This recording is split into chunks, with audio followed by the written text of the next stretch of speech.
Programa ADV Jus. Oferecimento Qualisystem Informática. Automação em serviços para a área do direito. 32342720. A ARP, Associação dos Advogados de Ribeirão Preto. Seja sócio você também. Ligue 3965-5158. Connection Câmbio. Confiança e credibilidade. connectioncambio.com.br. Olá, meus amigos do ADV Jus. Estamos chegando com mais um programa inédito. Quero mandar um abraço especial para você que me acompanha através das redes sociais, através da TV e também através do nosso site, o advjus.net. Muito obrigado pela companhia de sempre. Hoje, com imensa satisfação, nós estamos recebendo o professor Renato Zuccolotto. O professor Renato de Oliveira Zuccolotto é supervisor da Central de Conciliação da Justiça Federal, aqui de Ribeirão Preto, mestre em Direito, palestrante e professor universitário. A nossa pauta de hoje, a possibilidade da perda do mandato da Presidente da República e do Vice. O ADV Jus está no ar, fique aqui.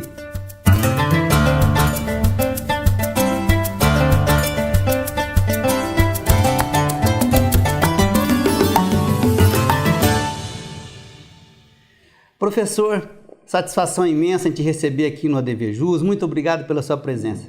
A satisfação é minha, caro telespectador, caro amigo Marco. É uma honra muito grande estar novamente aqui no programa da ADV Jus para falar agora de um tema espinhoso que toma conta do Brasil atual e que separa aí duas facções muito distintas na nossa sociedade. Doutor, os caminhos legais que levam à perca do mandato, eles são bem conhecidos já dos brasileiros, né?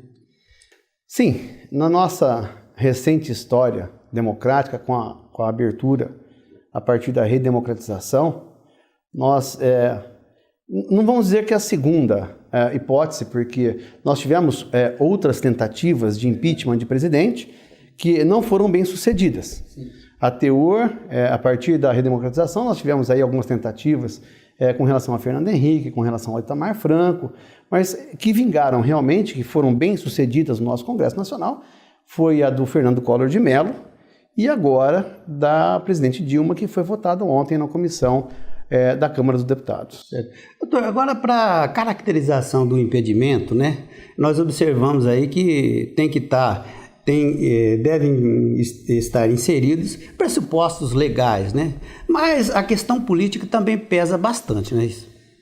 Marco, a gente tem aí vários entendimentos e grandes juristas que defendem ambos os lados altamente defensáveis. Eu trouxe aqui à baila o julgamento da recente ação que foi interposta pela presidente Dilma junto ao Supremo Tribunal Federal. E para a gente fazer uma digressão legal acerca do processo de impedimento, nós temos que ter em conta que a lei que trata do processamento da lei de impeachment é a Lei 10.079, que é de 1950. Portanto, vigente à época, a Constituição de 1946. Com a superveniência da Constituição de 88, essa Lei 10.079, ela teve que ser interpretada à luz da nova ordem constitucional de 88. Bem por isso, quando o Fernando Collor tentaram fazer o impeachment do Fernando Collor de Mello, o ministro Paulo Brossard, à época do Supremo Tribunal Federal, deu algumas interpretações e o rito estabelecido naquela oportunidade para o julgamento do Fernando Collor de Mello foi invocado agora também pelo Supremo Tribunal Federal. Tanto assim, Marco, que eu trouxe aqui o julgamento e no acórdão desse julgamento está claro, está explícito quando eles falam: a Câmara exerce assim um juízo eminentemente político sobre os fatos narrados. Então, quer me parecer que nós estamos falando de um processo jurídico-político com um viés altamente político. Se assim não o fosse, o legislador constituinte deixaria ao alvedrio do Supremo o julgamento do presidente da República e do vice-presidente da República. Professor, nós estamos aí, podemos considerar assim, que estamos vivendo um momento de embate político e social, né? Então tem aí uma grande gama da sociedade que está querendo mudança, é isso que se apresenta, pelo menos o que a gente pode depreender. O senhor acredita que o processo de impeachment da chefe do Executivo Federal, ele se impôs, doutor? Marco, eu acho que nós temos que voltar à gênese do nosso problema e da crise que se instalou no Brasil atual. Então, me parece que a gênese não será resolvida com o impedimento da presidente Dilma. Embora eu acredito que impeachment tenha, sim, viabilidade política e jurídica, acredito que não seja golpe, porque golpe é a ruptura das vias institucionais sem previsão legal, né? Tanto é que, se nós formos lembrar, né, eu ainda saindo para fazer o programa, eu estava relembrando a denúncia do Fernando Collor, feita pela BI, né, e pela OAB, e lá os motivos invocados me parecem que não são, né, muito diferentes ou muito maiores dos motivos invocados agora contra a presidente Dilma. Então, eu acho que, se nós formos lembrar, Marco, a gênese da nossa crise está no sistema eleitoral, no sistema político eleitoral. Nós temos hoje 35 partidos políticos com representação. Então, é impossível que nós tenhamos 35 ideologias políticas diferentes a termos 35 partidos, né, políticos realmente inscritos no TSE. Então, me parece que a primeira coisa que nós precisamos repensar é o nosso sistema político eleitoral. Verdade, fisiologismo puro, né, doutor? Doutor, agora que eu gostaria que o senhor falasse um pouquinho, algumas pessoas às vezes se sintonizam com a linha de entendimento da defesa da presidente, outros a criticam. Mas eu gostaria de trazer a nossa proposta aqui para o campo jurídico. Gostaria que o senhor fizesse uma avaliação da defesa que faz o doutor José Eduardo Cardoso, que é o advogado-geral da União. Veja bem, o ministro da AGU, ministro Cardoso, que até então era ministro da Justiça e foi alocado na pasta da AGU, ele procura fazer uma defesa eminentemente técnica, mas os argumentos que ele traz, né, ou seja, de que as pedaladas fiscais foram praticadas em outros governos, no meu sentido, ela não se sustenta. Até porque, atualmente, nesse embate que nós estamos vendo, nessa polarização, a defesa é o seguinte: mas o outro fazia e razão pela qual eu posso fazer. Eu acho que isso daí, um erro não justifica outro erro. Entendi. Assiste-lhe razão, doutor. Olha, meus amigos, eu quero falar com você, principalmente você que é um jovem advogado e que ainda não conhece a Associação dos Advogados aqui de Ribeirão Preto. Você não sabe o que está perdendo. A associação agora, em uma nova era, tem serviços que são prestados lá da mais alta qualidade. Eu estou convidando você, sim, para que conheça os serviços da ARP, ok? Associação dos Advogados de Ribeirão Preto. Nós vamos fazer um ligeiro intervalo, voltamos já já com o professor Renato Zuccolotto. Aguarde, por favor. A ARP, Associação dos Advogados de Ribeirão Preto. Seja sócio você também. Ligue 3965-5158. Quali System Informática. Automação em serviços para a área do direito. Desenvolvemos o Quali Jurídico com controle de processo, agenda, gerenciador eletrônico de documentos, andamentos processuais, relatórios com filtros e controle financeiro. Oferecemos consultoria, assessoria, suporte técnico, projetos de infraestrutura com rapidez, segurança e ética. Quali System Informática. João Arcadepani Filho 137, 3234-2720. Espaço Homo. Zezinho Alfaiate, confecção e aluguel de trajes, 3234-7544. Ok, voltamos então com o ADVJus. Hoje, honrosamente, nós estamos recebendo o professor Renato de Oliveira Zuccolotto. A nossa pauta de hoje é a possibilidade da perda do mandato da presidente da República e do vice. Doutor, o momento que a gente vive, observamos que a chefe do Executivo Federal, ela perdeu, né, condições políticas de continuidade do governo. O senhor acha também que isso aí tem uma possibilidade desses vícios vir lá do sistema político, da forma de governo, sabe, de coisas que poderiam ser de uma outra forma? Veja bem, Marco, eu sou bastante crítico em relação ao nosso sistema político eleitoral. O sistema do voto proporcional, por exemplo, né? Nós temos um exemplo aqui na nossa própria cidade de Ribeirão Preto, em que na última eleição, um candidato a deputado federal teve 98.740 votos.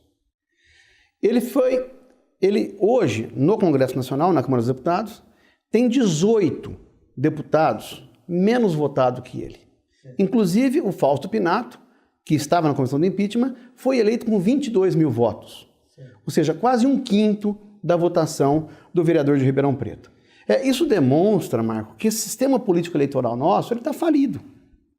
O deputado Tiririca teve 10 mil votos em Ribeirão. Então, não há um controle do eleitor sobre o deputado eleito. Ou seja, o mínimo que nós tínhamos que ter era uma votação ou num sistema distrital em que o eleitor pudesse acompanhar, inclusive, o trabalho do seu deputado. Então, nós temos aqui em Ribeirão, tivemos 3 deputados da cidade bem votados e o 4º deputado mais votado foi o Tiririca. E qual é a relação que o deputado Tiririca tem com o Ribeirão Preto? Nenhuma. Então, nós precisamos repensar esse nosso sistema político. E, de outro lado também, Marco, eu vejo assim, com muita tristeza, o PT teve todos os instrumentos necessários para fazer as mudanças e a reforma que o Brasil precisava. Teve tempo, né?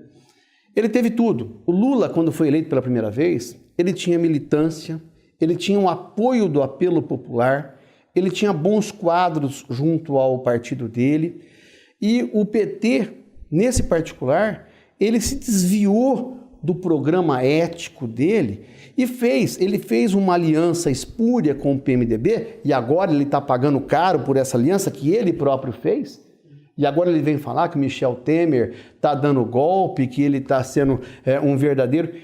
Quem escolheu o Michel como vice foi o próprio PT. Espontaneamente. Entendeu? Então, a gente tem assistido isso, Marco, o PT agora dizendo... Então, eu tenho um juízo muito crítico. O PT teve a oportunidade de implementar todas as reformas que o Brasil precisava.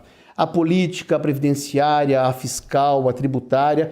Só que ele não fez porque, em muitas circunstâncias, ia ser um tiro no pé.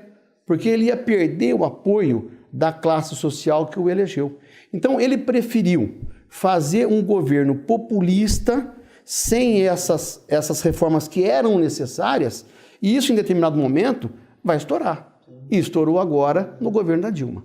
Doutor, o senhor acha que, trazendo um pouco aqui aí para o campo político-eleitoral, o evento, né, voto distrital, poderia ser interessante para o Brasil? Eu acho que se nós formos fazer apenas uma reforma, seria essa. Porque aproxima o candidato do eleitor. Ou seja, nós dividiríamos São Paulo em distritos eleitorais e esses distritos eleitorais elegeriam os seus deputados. De tal sorte, nós não teríamos esse fracionamento ou essa diluição dos votos em torno de tantos candidatos.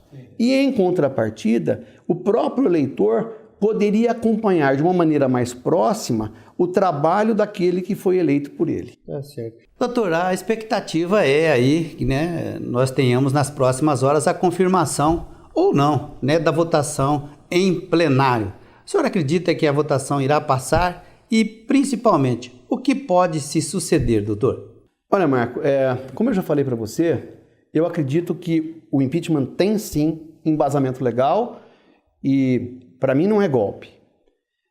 Eu fico muito triste por ver o caminho que os nossos políticos trilharam. E não é pelo fato do Eduardo Cunha, do Renan Calheiros, do Michel Temer, do Romero Jucá, deles todos estarem sendo processados pela Lava Jato, que os atos praticados pelo PT no governo se tornam legítimos. Porque a presidente foi eleita com voto direto, tanto quanto o Eduardo Cunha, tanto quanto o Renan Calheiros também o foram. Então, nós temos, e como dizia Rui Barbosa, fora da lei não há salvação. E nós temos uma Constituição que, querendo ou não, Marco, nos momentos de crise, ela foi utilizada e ela realmente trouxe uma tranquilidade, ainda que tenha passado por alguns momentos um pouco mais turbulentos, ela teve tranquilidade para que nós pudéssemos caminhar e ter uma luz no final do túnel. Então, me parece o seguinte, nós temos aí alguns caminhos a trilhar. Uma outra crítica que eu faço é o TSE. Por que os nossos tribunais superiores têm tanta dificuldade em instruir um processo, né, em razoável duração de tempo? Nós vimos o exemplo de nossa prefeita em Ribeirão, que ela teve um mandato cassado, recorreu, agora se finda o mandato da nossa prefeita em dezembro e o TRE não apreciou sequer o recurso dela. E o Supremo sequer recebeu algumas denúncias que lhe foram apresentadas. Infelizmente, né, doutor? Meus amigos, nós vamos fazer mais um ligeiro intervalo, já voltamos mais com o doutor Renato de Oliveira Zuccolotto. Aguarde. Espaço Homo, Zezinho Alfaiate, confecção e aluguel de trajes, 3234-7544.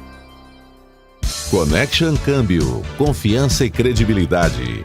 Delivery de moedas, remessas e pagamentos, transferências internacionais, compra e venda de cheque e moedas estrangeiras, além de atendimento corporativo para empresas. Conheça o Connection Travel Money. Ideais para viajar com mais segurança e tranquilidade. Connection Câmbio, compromisso e agilidade. connectioncambio.com.br. A ARP, Associação dos Advogados de Ribeirão Preto. Seja sócio você também. Ligue 3965-5158. Legal, voltamos então com o ADVJus. Hoje nós estamos entrevistando o professor Renato de Oliveira Zuccolotto. A nossa pauta de hoje, a possibilidade da perca do mandato da presidente da República e do vice. Doutor, em caso do impeachment ser aceito, né, a Câmara aprovar por maioria, aqueles 342 votos, o que vai se suceder, doutor? Marco, a votação deve se dar-se-á por 2/3 dos votos para admissibilidade do processo. Nesse primeiro item, nós vamos falar em processo de admissibilidade do processo de impeachment, ou seja, seria um juízo de prelibação. O primeiro feito pelo presidente da Câmara, depois submetido à comissão, votado o relatório na comissão, nós vimos ontem a votação por 38-27, submetido esse processo ao plenário, tem que haver o voto de 2/3, 342 deputados. Na interpretação da 1079, em harmonia com a Constituição, o Supremo entendeu que o Senado faria um segundo juízo de prelibação, porque o artigo 51 e 52 da Constituição fala que compete privativamente à Câmara e compete privativamente ao Senado, um receber o processo e ao outro processar e julgar. Só que o Supremo interpretou ou entendeu que quando o processo vai ao Senado, ele precisa ainda de fazer um juízo de prelibação por maioria simples. Então, aprovado o processo por 2/3 de votos na Câmara, que eu acredito que isso aconteça, vai ao Senado. Lá será posto em votação por 41 votos, aceita-se o processo de impedimento, afasta-se a presidente por 180 dias. Aí, Marco, é que esse próprio acórdão do Supremo, ele diz que no juízo de prelibação não há um contraditório amplo e um amplo princípio de defesa, porque esse contraditório amplo será exercido no julgamento. Então, o que nós vimos agora foram as condições de admissibilidade e as condições de procedibilidade do processo de impeachment para ir ao Senado. No Senado, sim.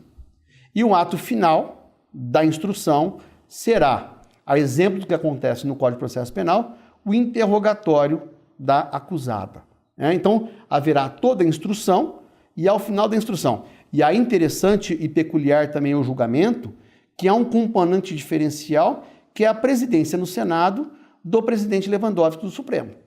Ou seja, então nós temos aí um misto de julgamento político-jurídico, porque nós temos que observar todas as formalidades legais.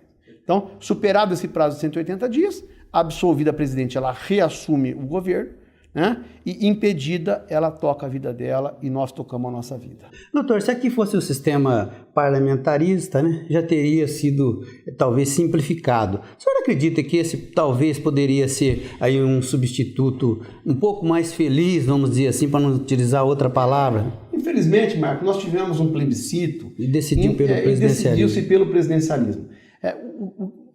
O que é muito mais fácil no sistema parlamentar é que essas trocas nos momentos de crise são muito mais fáceis. Nós vimos, por exemplo, na Finlândia, né, um país altamente evoluído culturalmente, na sexta-feira saiu o escândalo do Panama Papers. Na segunda-feira o povo foi às ruas, na terça-feira o primeiro-ministro caiu.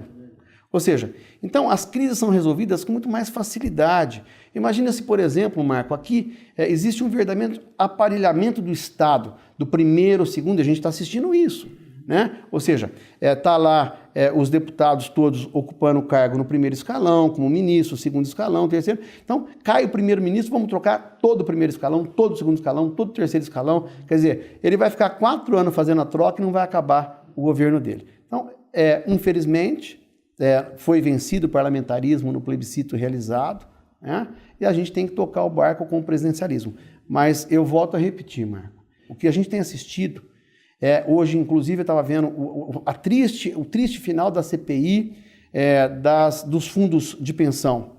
Mais de 3 bilhões de viados, mais de 200 pessoas também que responderão por crime de corrupção ativa, corrupção passiva, desvio de dinheiro. Quer dizer, aonde a gente põe o dedo, Marco, entendeu? Tá podre. E aí o pessoal fala, mas o voto direto não legitima os atos de desvio de poder e os atos de desvio... Isso tem que ficar bem claro, né, doutor? Então não adianta. Mas ele foi eleito com voto direto e se nós tirarmos através de um processo político-jurídico... Não, nós vamos tirar um e depois vamos tirar o outro e vamos tirando até que a gente passe efetivamente o Brasil a limpo. E mais por quê? Para terminar, Marco, quando a gente vê e a gente ouve falar em ajuste fiscal, nós nunca vimos o governo dar a contrapartida dele no ajuste fiscal. Então, quando a gente vê ajuste fiscal, né, na nossa própria casa, a gente corta, primeiro corta os supérfluos, depois até chegar no essencial.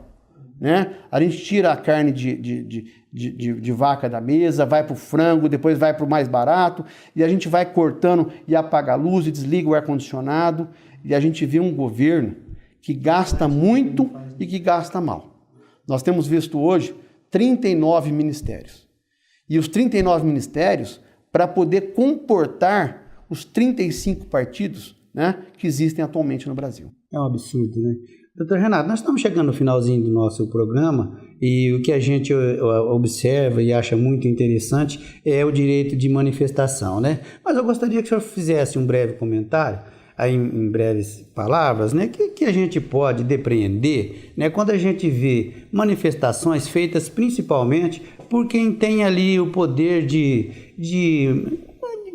criar, né? De formar opinião, que nem... no caso de artistas, e às vezes a gente fica sabendo que aqueles artistas que estão ali se manifestando a favor de um lado ou de outro, eles receberam benesses. Isso é complicado, né, doutor?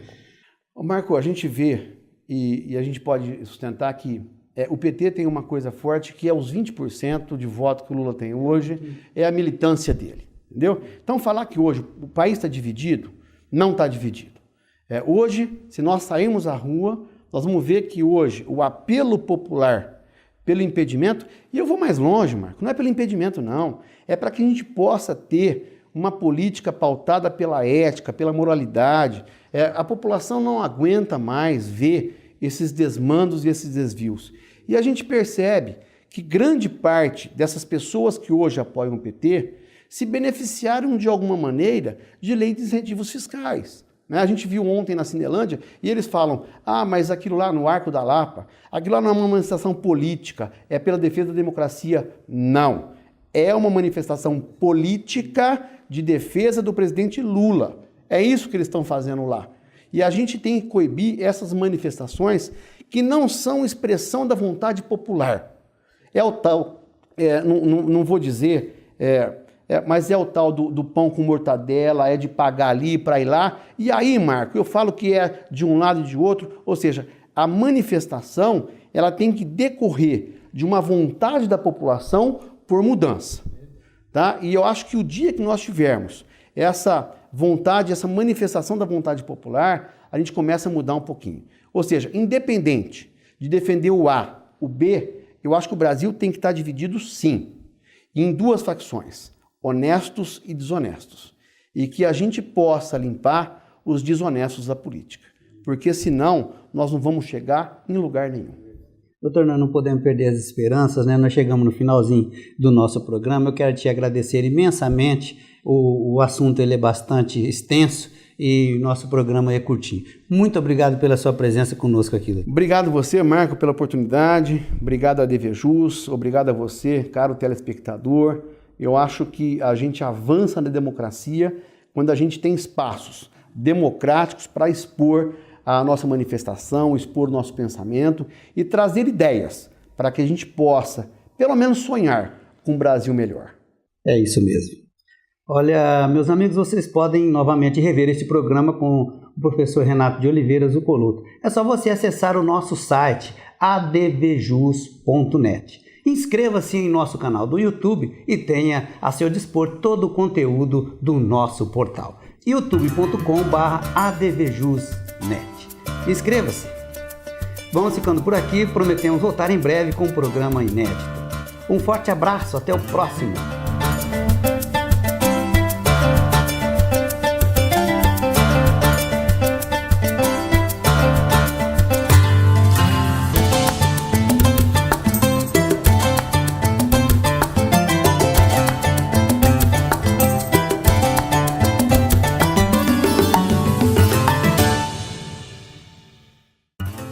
Programa ADVJUS. Oferecimento Qualisystem Informática. Automação e serviços para a área do direito. 3234-2720. A ARP, Associação dos Advogados de Ribeirão Preto. Seja sócio você também. Ligue 3965-5158. Connection Câmbio. Confiança e credibilidade. connectioncambio.com.br